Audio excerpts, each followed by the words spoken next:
It's time for another quick take, ladies and gentlemen.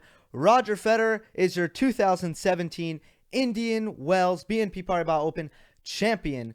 He continues this incredibly successful 2017 comeback campaign. Just moments ago, he defeated Stan Wawrinka in the final by the score was 6-4, 7-5. I want to start off by saying it was an absolute pleasure to watch this match. The pace of the match was frenetic. The shot making was scintillating. And for the most part, I feel both players really brought their A games. When you have two players as good as Federer and Wawrinka at the very top of the men's game, and they're both playing their best, these matches are going to come down to just a few points, the big moments at the end of sets. And that's what we saw here. So in the first set, no one had a break point until it was 4-5 in the first set. Stan was on serve. So it was, we'll pick it up from 30-all, okay? You may remember when I previewed this match, I was concerned that Federer was not going to, he was going to basically get away from slicing his backhand. Because he's had so much success hitting over his backhand, I was concerned that he was gonna not use this weapon that is his chip backhand, which has proven to be very successful against Wawrinka. Now, in the first set, where I've picked up here, 30-all, 4-5, Federer was really primarily hitting over every backhand that he attempted. In this point, at 30-all, the biggest point of the match thus far, Federer sliced a low, short backhand. It went to Stan's forehand, and he forced the error. So after hitting over the backhand for the entire set, Fed finally chips one and draws the error. At 30-40, they play it's break point. It's the first break point. It's obviously a set point. They play an epic point. Federer hits both topspin backhands and slice backhands in that point. He even hits a slice forehand, a defensive slice forehand, a squash shot, if you will, in that rally. And it ends with a pretty easy forehand that Stan Wawrinka missed. Now, you could look at that and say, well, Stan, that's just a sloppy error. But when you're getting so many different looks at the ball, when the ball is coming at you so many different ways, different speeds, different spins, different heights, then that's what makes it hard to time your ground stroke. So Stan made an easy error there in that big set point, but it was really Federer who forced the error, even though on the stat sheet, it's an unforced error. In the second set, Stan broke Federer in the first game. Federer missed every single first serve in that game.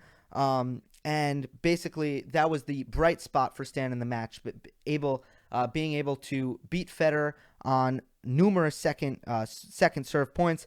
But Fed broke right back at 2-1. Stan serving at 2-1. Federer tied it up at 2. Then, once again, the tennis got really good, and both players were holding serve. Stan, at 5-6, serving to force a second set tiebreak. He found himself up in this game, 40-30. And what happens? He makes a forehand error, and then he makes a backhand error back-to-back. Then on match point, Federer plays a spectacular point. He was extremely aggressive, and the reason I'm going to go into detail with this point is because I think it was a microcosm of the match when it comes to Stan's second serve. Wawrinka tried to kick it up to Federer's backhand, but as Federer has been doing this entire tournament, Federer stepped inside the baseline, took it on the rise, an extremely assertive second serve return. He starts dictating the point, and he finishes it with a winner at the net. Federer's volleys were stupid good today. I mean, it was unbelievable to watch Federer volley today. Anyway, basically, Federer, he did outclass Wawrinka in these big points. Once again, it's so close. It comes down to just a few points. I spoke about just now a crucial second serve by Stan, but what this really came down to when it comes to the stat sheet is Federer won 67% of his second serve points.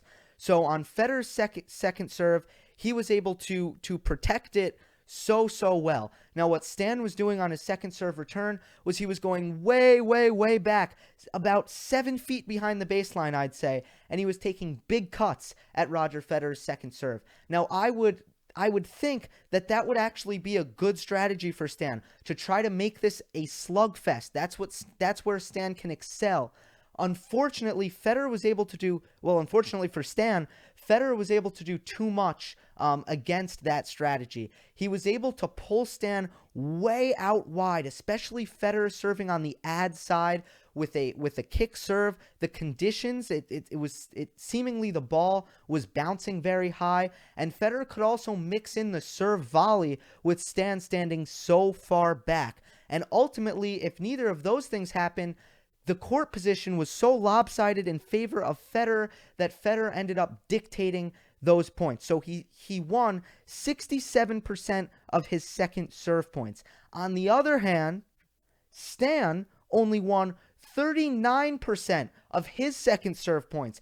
Federer on the return won 61% of his second serve return points. Like I said, Federer, he comes in, he takes it early, he's assertive, and that is kind of the difference in the match. Look, Federer is now 15-0 against Stan on hard court. It's just not a coincidence. Federer has his number. It's just not a good matchup for Stan tactically.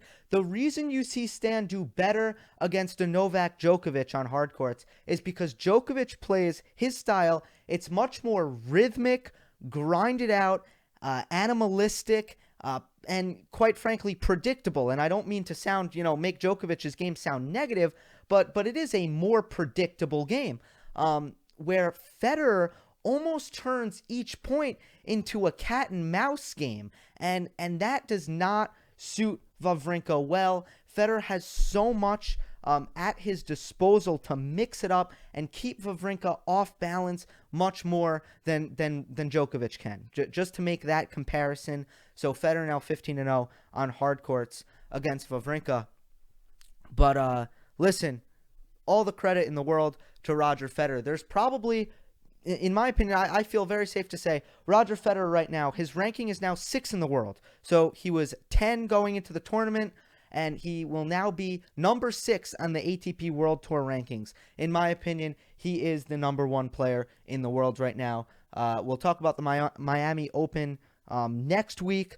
I've had a lot of fun covering this tournament at Indian Wells, and it's very good for my channel, and I thank all of you for the support. You've been keeping it real with me, telling me how it is all week, and you can look forward to seeing the same thing next week at the Miami Open. Hope you enjoyed this breakdown. Congratulations to Roger Federer. What he is doing is spectacular, and I just love it. Hope you enjoyed.